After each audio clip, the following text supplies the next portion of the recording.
ಏನಮ್ಮ ಅಶ್ವಿನಿ ಅವ್ರೆ, ನೀವು ಬಿಗ್ ಬಾಸ್ ಅಲ್ಲಿ ಏನೇನ್ ಮಾತಾಡಿದ್ರಿ ಆ ಮಾತು ಪ್ರಕಾರ ನೀವು ನಡ್ಕೊಂಡಿದ್ದೀರಾ?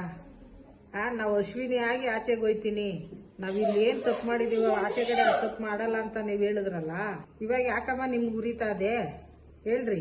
ಬಡವ ಬದುಕ್ಲಿ, ಚೆನ್ನಾಗಿ ಮುಂದೆ ಬರ್ಲಿ ಅಂತ ನಾವು ಓಟ್ ಹಾಕಿದ್ದೀವಿ. ಬಡವ ಅಂತ ಅವನು ಎಲ್ಲೂ ಹೇಳ್ಕೊಳ್ಳಿಲ್ಲ. ನೀಕರಾಗಿ ಯಾರ್ಯಾರಿಗೆ ಏನೇನ್ ಮಾಡಿದ್ಯಮ್ಮ? ರಕ್ಷಣಾ ವೇದಿಕೆ ಒಳಗೆ ನಾನು ಕೆಲಸ ಮಾಡಿದ್ದೀನಿ, ನಾನು ಮಹಿಳೆಯರಿಗೆ ಹಂಗ್ ಮಾಡಿದ್ದೀನಿ. ಏನ್ ದಬಾಕಿದ್ಯಮ್ಮ? ನೀನ್ ದಬಾಕಿರೋ ಜನ ನೋಡಿಸ್ಲಿವನಮ್ಮ ಇವಾಗ. ನೀನು ಕರೆಕ್ಟ್ ಆಗಿರೋರಂದ್ರೆ ಗಿಲ್ಲಿ ವಿಷಯ ಬಿಟ್ಬಿಡು. ಅವನು ಜನಗಳನ್ನ ಎಂಟರ್ಟೈನ್ ಮಾಡವನೆ, ನಗ್ಸವನೆ. ನಾವು ರೈತರಾಗಿ ನಮ್ಗೆ ರೈತರ ಕಷ್ಟ ಏನು ಅನ್ನೋ ನಮಗೂ ಗೊತ್ತು. ನಾವು ಬಿಡ್ದೇವ್ ಹೆಣ್ಮಗಳೇ, ಆಯ್ತಾ? ನೀನ್ ಹಿಂಗ್ ಮಾತಾಡಿದ್ರೆ ಜನಗಳು ಇನ್ನ ನಿನಗೂ ಕರೆಕ್ಟ್ ಆದ ಉತ್ತರ ಕೊಡ್ತಾರೆ. ಫಸ್ಟ್ ಅವನ ವಿಷಯ ಬಿಟ್ಬಿಟ್ಟು ನಿನ್ ಕೆಲಸ ನೋಡೋದು ಫಸ್ಟ್ ಕಲ್ತ್ಕೊ. ಗಿಲ್ಲಿನ ಯಾಕೆ ಇಟ್ಕೊಂಡು ಎಳ್ದಾಡ್ತೀಯ ನೀನು? ಅವನ್ ಬಿಟ್ರೆ ಬೇರೆ ಯಾರು ಸಿಕ್ಕಲ್ವಾ ನಿನ್ಗೆ? ಒಳಗಡೆನು ಅದೇ ಕೆಲಸ, ಈಚೆ ಬಂದ್ರು ನಿಂದ ಅದೇ ಕೆಲಸ ಅಂದ್ರೆ ನೀನ್ ಏನಮ್ಮ ಉದ್ಧಾರ ಮಾಡಿದ್ಯಾ ಹೆಣ್ಮಕ್ಳಿಗೆಲ್ಲ? ಏನ್ ಮಾಡಿದ್ಯಾ ಹೇಳು? ಬಡವ ಅಂತ ಯಾರು ಅವ್ನು ಎಲ್ಲೂ ಹೇಳ್ಕೊಳ್ಳಿಲ್ಲ. ಬಡವ ಅಂತ ಎಲ್ಲೂ ಬಿಗ್ ಬಾಸ್ ಅಲ್ಲಿ ಹೇಳ್ಕೊಳ್ಳಿಲ್ಲ. ನಾವು ಬಿಗ್ ಬಾಸ್ ಸ್ಟಾರ್ಟ್ ಆದಾಗಿಂದನೂ ಕೊನೆವರೆಗೂ ನಾವು ನೋಡ್ಕೊಂಡ್ ಬಂದಿದೀವಿ.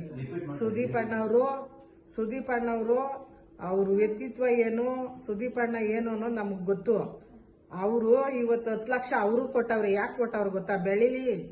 ಬೆಳಿಲಿ ಇಂಥ ಪ್ರತಿಭೆಗಳು ಬೆಳಿಬೇಕು ಅಂತ ಹೇಳಿ ಅವ್ರು ಮಾಡವ್ರೆ. ಅವ್ರು ಒಳ್ಳೆತನನ ನಾವು ಉಳಿಸ್ಕೊಂಡು ಹೋಗ್ಬೇಕು. ನೀವು ಸುದೀಪ್ ಅಣ್ಣ ಹತ್ರ ಒಂದ್ ಮಾತು ಮಾತಾಡೋದು, ಈಚೆಗೆ ಬಂದು ಒಂದ್ ಮಾತು ಮಾತಾಡೋದು, ಈ ತರ ಮಾತಾಡಿದ್ರೆ ನೀನ್ ಯಾರು ನಂಬಲ್ಲ, ಜನನೂ ನಂಬಲ್ಲ, ದೇವ್ರು ನಂಬಲ್ಲ. ದೇವ್ರು ಮೆಚ್ಚಲ್ಲ ನಿನ್ನ. ದಯವಿಟ್ಟು ಫಸ್ಟ್ ಗಿಲ್ಲಿ ವಿಷಯ ಬಿಟ್ಬಿಟ್ಟು ನಿನ್ ಕೆಲಸ ಏನೋ ಅಷ್ಟು ನೋಡ್ಕೊಳ್ಳೋದು ಕಲ್ತ್ಕ. ಇಲ್ಲಿಂದ ಆಚೆಕನ ನೇರವಾಗಿ ಹೋಗೋದು ಕಲ್ತ್ಕೊಳ್ರಿ. ಏನು ಎಳ್ದಾಡ್ತೀಯ ಹೋಗ್ಬಿಟ್ಟು ಆಚೆಗೆ? ಇದೇನಾ ನಿನ್ ಕೆಲಸ? ಇಷ್ಟೇ ಹೇಳೋದು. ದಯವಿಟ್ಟು ಬಿಟ್ಬಿಡು ಗಿಲ್ಲಿ ವಿಷಯನ. ಅವ್ನ್ ಬಡವ ಅಂತ ಎಲ್ಲಿ ಏನ್ ತಮಟ ಮಾಡ್ಕೊಂಡ್ ಬಂದಿದ್ನ? ತಮಟೆ ತಗ್ಲಾಕೊಂಡು ಕತ್ಗೆ. ಅವನ ಪರಿಸ್ಥಿತಿ ಏನದು ಇಡೀ ಚಾನಲ್ ಅವ್ರಿಗೆ ಗೊತ್ತು, ಇಡೀ ಕರ್ನಾಟಕಕ್ಕೆ ಗೊತ್ತು. ಕರ್ನಾಟಕದವ್ರು ಅಲ್ಲದೆ ಹೊರದೇಶದವ್ರು ಓಟ್ ಹಾಕವ್ರೆ ಅಂದ್ರೆ ಅವನು ಯಾವ ತರ ನಡ್ಕೊಂಡವನೇ ಅನ್ನೋದು ಫಸ್ಟ್ ತಿಳ್ಕೊಂಡ್ ಮಾತಾಡು ನೀನು.